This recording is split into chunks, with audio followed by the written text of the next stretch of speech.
Hello and welcome to Nature Inspires, the series where I travel the length and breadth of Scotland, meeting creative people who have been inspired by Scotland's natural landscapes. With it being the year of coasts and waters, I'm particularly focusing on people who have been inspired by Scotland's many coastal and waterside locations. And today I am at the beautiful Tarbat Ness Lighthouse in Easter Ross, and I'm off to meet an author who's been incredibly inspired by this very location to write some of her best-selling novels. Helen Sedgwick is an author with a fascinating science background. Originally from London, moving to the Scottish Highlands changed her outlook on life and inspired her to begin writing her novels. I've come to learn why Tarbat Ness inspires her so much and discuss the important role this location plays in her novel, The Growing Season.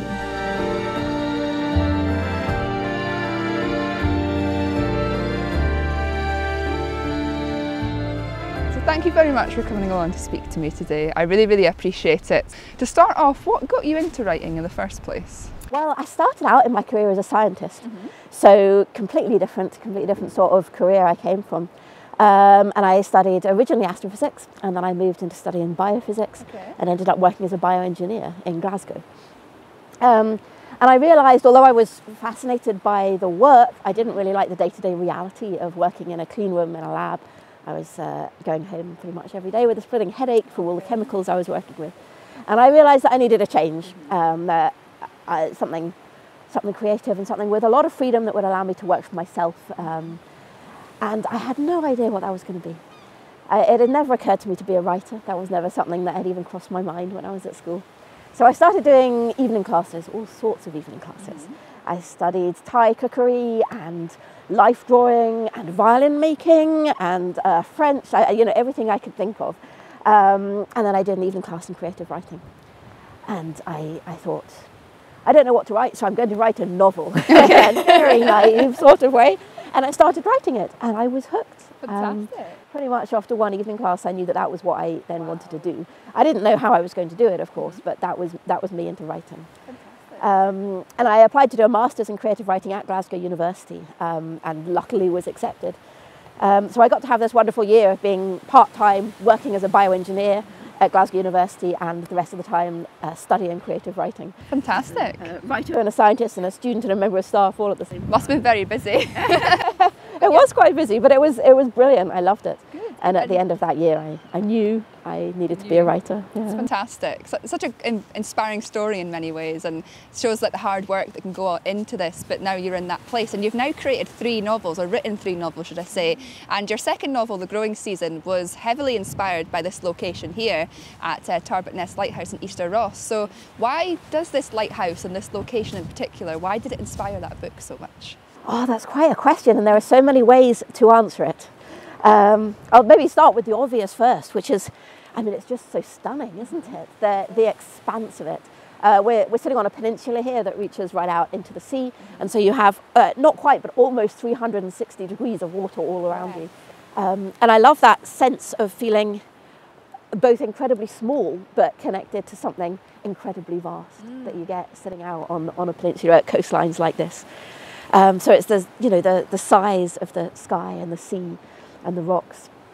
And I also think there's something to do with coastlines and to do with this one that is in a constant state of change, a constant state of flux. And that happens over all sorts of time scales. So you can sit here and within the time of seconds this is changing, and you've got the waves coming and going and the weather changing. You can sit here for hours and see entire weather fronts moving across you and then blowing on again. And on longer time scales as well, it's an amazing place to see the seasons change. And geologically, of course, it's a place that's constantly changing as rock deposits come and the coastline is eroded, it's changing on the time scale of eons as well. And that idea of change, of transition, is what writing is about for me, I think. That's how I come up with my characters. They're not static, they're people that are going through some kind of change, some kind of transition. It's difficult to say what inspires you, because it's a combination of so many things. Of course, yeah, definitely, definitely. I'll give you a very personal answer, if I may. You might decide to cut it out. Okay. But while I was pregnant with my daughter a couple of years ago, I went to hypnobirthing classes. Right. And leaving aside whether or not that was useful when it came to a very traumatic birth, during the hypnobirthing classes themselves, we talked a lot about how human beings can enter a sort of trance state. Okay. And I don't mean that in a sort of full-on hypnosis, taking suggestion kind of way at all. It's more that sometimes our mind goes to a place where we stop thinking about the everyday, the kind of stress or whatever worries are running through our mind, and time starts to pass quite differently. And some people might just naturally enter a sort of trance state when they're long distance driving, for example, or listening to a really powerful piece of music or hill walking or something like that. And for me, my mind seems to enter that state when I'm sitting somewhere like this and thinking about stories, when I'm thinking about writing, when I'm sort of creating characters in my mind. That makes a lot of sense, because when I come to a location like this, from a photography point of view, I find that I enter this like mindset that I never have any other time. And I have this massive connection with the coast and in my work, and I always have. And it's as soon as I come to somewhere like this, especially from on my own, I just completely switch off. And like you say, your mind does go somewhere else. It's an amazing experience. And for anybody who is interested in reading this book, can you give me a little brief introduction into what the growing season's actually about? Yes, I would love to. So here it is. This is the growing season. And you can see the lighthouse on the front. So the growing season is actually set in an alternate reality. But it is a reality that is very similar to our own, apart from the recent invention of an external womb. So that is where people usually go, you what? So this biotechnology has transformed society. So although as you're reading, it very much feels like this world that we ourselves are living in, and is geographically this world. Women basically never get pregnant anymore. Childbearing happens outside the human body in a portable external pouch, which can be carried and looked after and cared for by both women and men. So this technology appears on the surface to have brought about equality throughout society. But there are many characters in the book, and all of them have a very different opinion about what this technology really means. So it's a book about women and society and equality and how we choose to live and how we interact with the technology around us. It's really fascinating. It opens up a lot of sort of debates and interesting things within the book. You know, you cover quite a lot in it, but in a really interesting manner. And yeah, it opens up all sorts of things. It really, really does. And how does this location specifically play in that book? Well, one of the main characters is now a very old woman called Frida. And she was a scientist who originally invented this technology while working as a bioengineer in London. But having invented it, she then saw the technology sort of taken away from her and encased in a private health company that started selling it to people. And she kind of decided that she thought she'd made a mistake and she didn't want anything to do with this technology anymore. And she didn't want anything to do with the fame that had come with it. So she decided to leave London and basically disappear. And none of the characters in the book know where she is. For decades now, she's been living in isolation, having kind of very little to do with the rest of the world.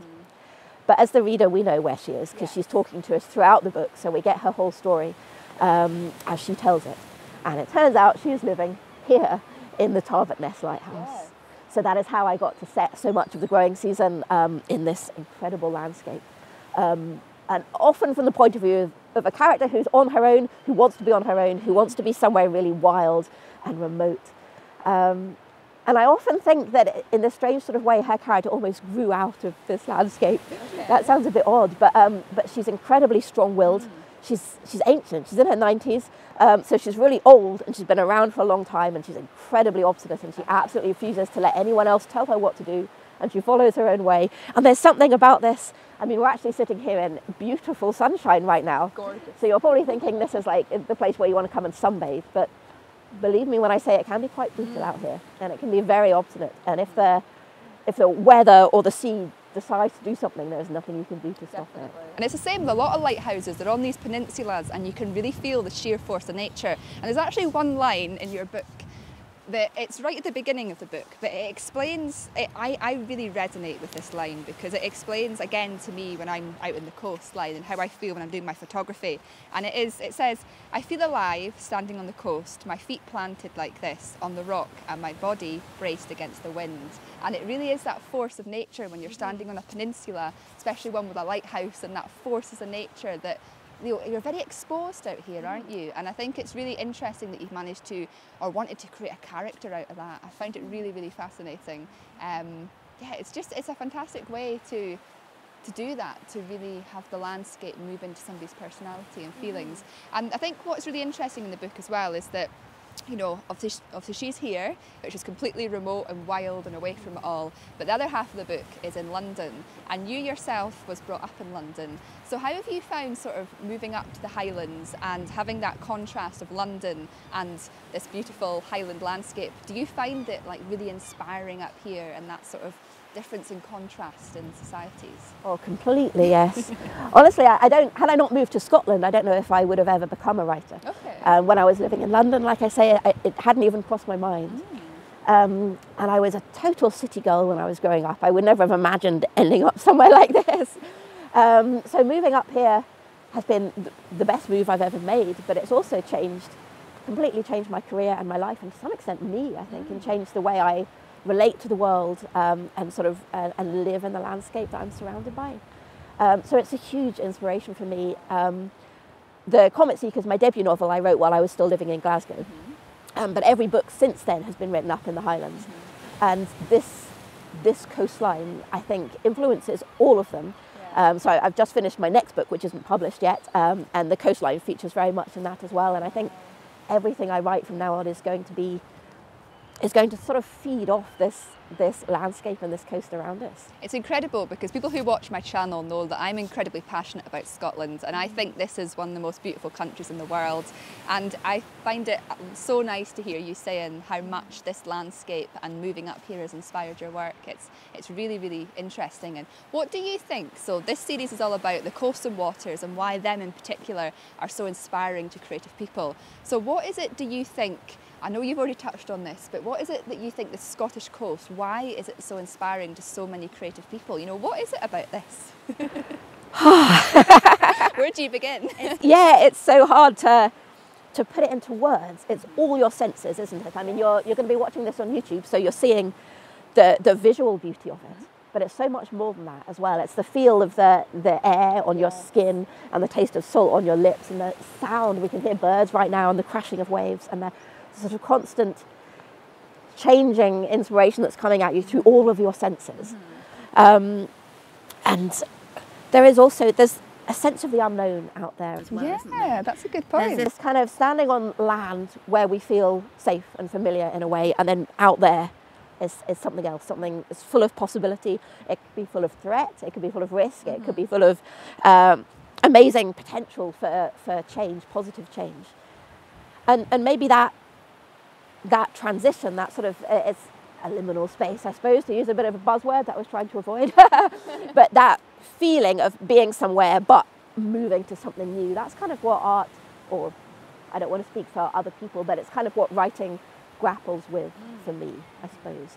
So there's that emotion, that sense of what is out there, what amazing power is out there, and feeling connected to that.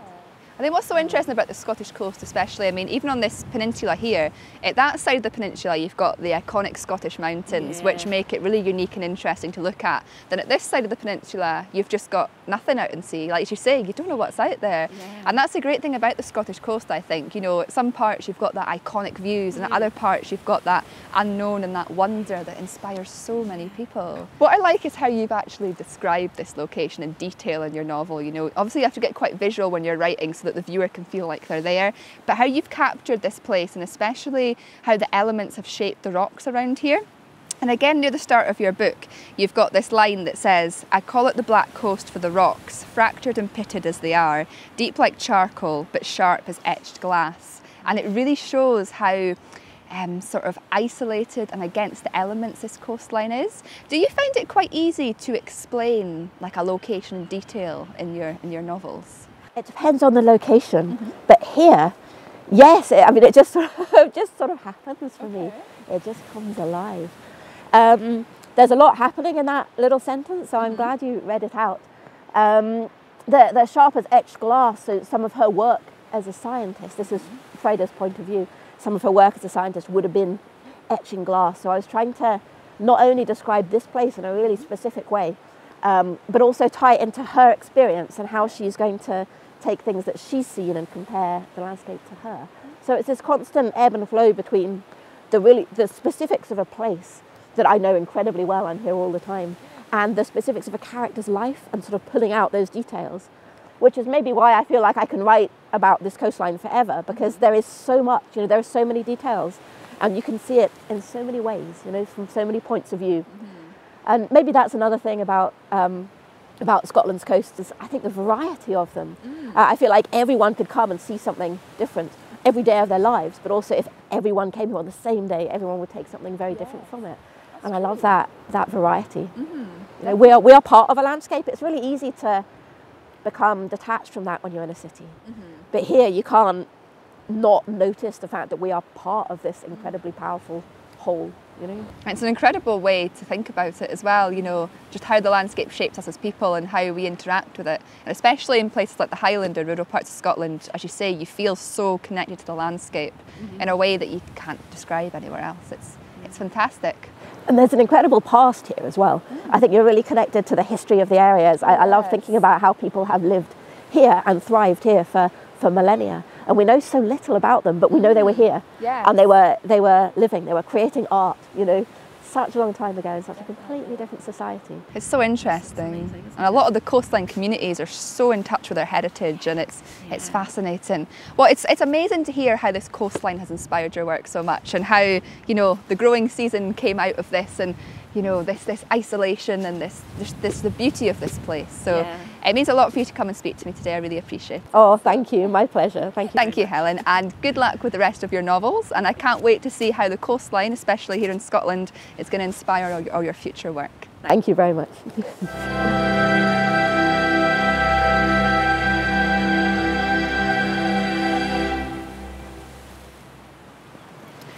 It's been a real privilege to come up here today and spend a few hours with Helen in this landscape that's inspired her so much.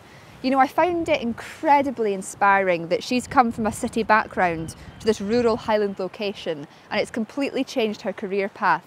And this location especially has inspired her so much to write these amazing novels, which are now being read worldwide. It just shows you how amazing Scotland is and how inspiring and influential the landscapes here are. And to meet somebody like Helen, who comes from a completely different creative background to me, but who has that shared feeling of connection and inspiration from a landscape like this that I get with my photography work, it was just a fantastic experience. I just want to say a huge thank you to all of you for watching this episode of Nature Inspires. If you've enjoyed it, there'll be more coming in the very near future, and I look forward to seeing you all then.